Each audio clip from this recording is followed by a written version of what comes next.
शिवसेना मुंबईच्या मतदारसंघामध्ये आमच्या मागे जनतेचा आशीर्वाद आहे, जनतेच्या शुभकामना आहे, जनतेचा पाठिंबा आहे असं एकदा नव्हे गुड मॉर्निंग शुभ प्रभात म्हणण्यापासून तर रात्रीपर्यंत सांगतात. आणि आता भीती वाटतंय का?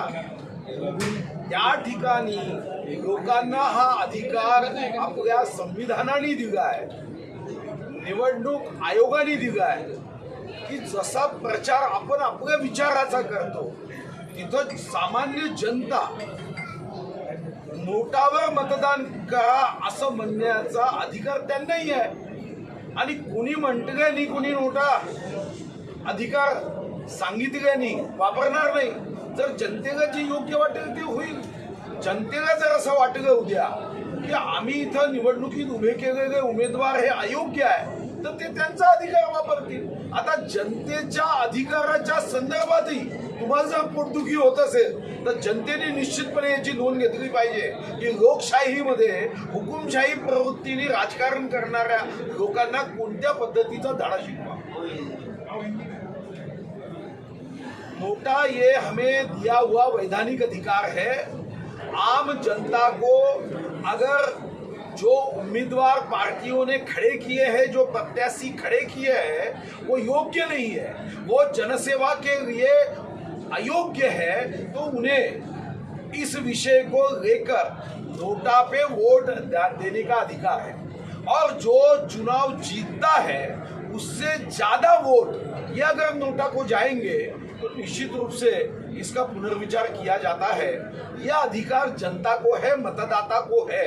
मुझे लगता है कि शिवसेना के प्रवक्ता ये जनता को प्रभावित करने वाले भाष्य क्यों कर रहे हैं. और शिवसेना अगर एक तरफ कहती है कि जनता के मन में है तो ये डर क्यों है, उनके मन में ये डर क्यों है कि कोई आम व्यक्ति जाके नोटा पे लोगों ने वोट करना चाहिए ऐसा कहने के बाद एक तरफ शिवसेना के इतने बगाढ़ नेता है, दूसरी ओर एक सामान्य व्यक्ति है. अगर वो शिवसेना से भारी हो रहा है तो शिवसेना ने इस विषय को लेकर आत्मचिंतन करने का समय आ गया है. एक मुख्यमंत्री आणि उपमुख्यमंत्र्यांनी मध्यस्थी केल्यानंतर तुमचे सहयोगी पक्ष आहेत बच्चू कडू आणि रवी राणा या दोघांमधला वाद मिटलेला कुठे दिसत होता. मात्र आताच रवी राणा यांनी प्रतिक्रिया दिलेली आहे की जर कोणी मला आव्हान देत असेल तर मी घरात बसून मारू शकतो त्याला. कुठेतरी हा वाद पुन्हा पेटला म्हणता येईल का? असं आव्हान दिलं असेल तर निश्चितपणे चिंतेची बाब आहे.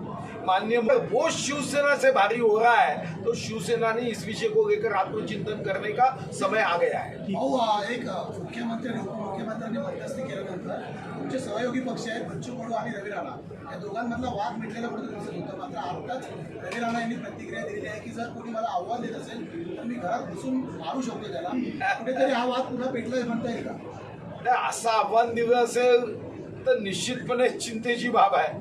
माननीय मुख्यमंत्री व माननीय उपमुख्यमंत्री महोदयांनी दोनही सन्माननीय सदस्यांना चर्चा करून त्यांनी एकमेकावर आरोप प्रत्यारोप करण्याच्या ऐवजी जनतेचे प्रश्न सोडवण्यामध्ये लक्ष द्यावं या पद्धतीची सूचना केली. मला वाटतं की पुन्हा जर असं कोणी म्हणत असेल तर माननीय मुख्यमंत्री आणि माननीय उपमुख्यमंत्री या संदर्भात योग्य ती नोंद घेतील. योगायोग इतकाच आहे की आजच्या कॅबिनेटमध्ये बच्चू कडू यांच्या मतदारसंघात 500 कोटीच्या सिंचन प्रकल्पाला मान्यता मिळाली आणि त्यानंतर रवी राणांची ही प्रतिक्रिया लगेच आहे. असं आहे की त्या प्रस्तावाला जेव्हा मान्यता दिली ती फक्त बच्चू कडूंच्या मतदारसंघापुरती नव्हती. त्या प्रस्तावाला सन्माननीय रवी राणा यांचंही अनुमोदन होतं आणि म्हणून त्या प्रस्तावाला मान्यता देतानाच या संदर्भामध्ये सर्वांनीच त्या प्रस्तावाच्या मंजुरीचं स्वागत केलं की बच्चूभाऊ कडू आणि रवी राणा या विषयावर एकमत आहेत याचा आनंदही व्यक्त केला.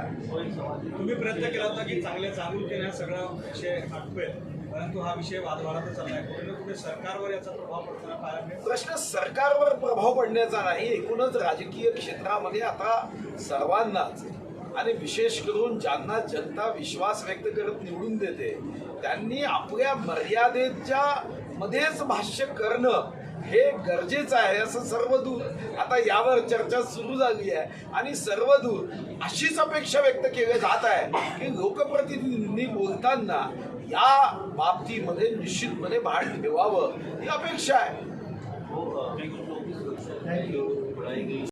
कौन है भाई ये आरोप करने वाले?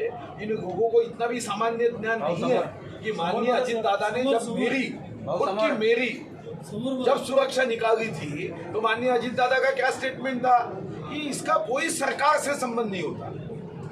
हर व्यक्ति को जो उसकी सुरक्षा के बारे में गंभीरता होती है उसका एक मूल्यांकन किया जाता है, उसके लिए एक समिति है।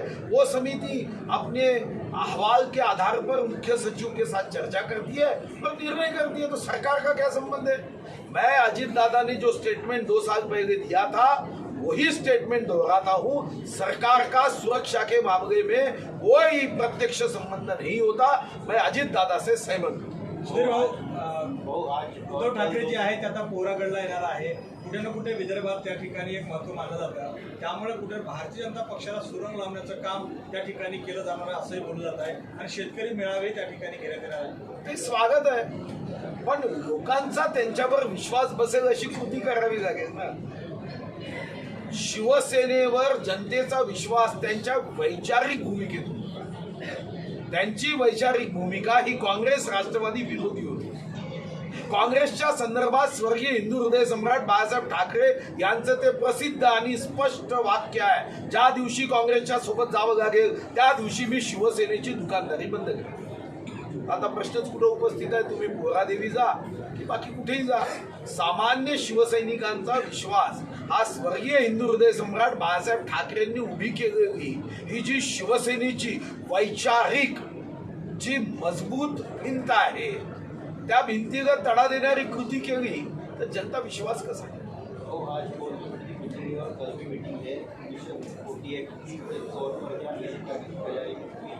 देखो भाई, जिस दिन पिछला 2019 का चुनाव समाप्त हुआ उस दिन से ही भारतीय जनता पार्टी जन जन के मन मन तक भारतीय जनता पार्टी का देशभक्ति का विचार पहुंचे.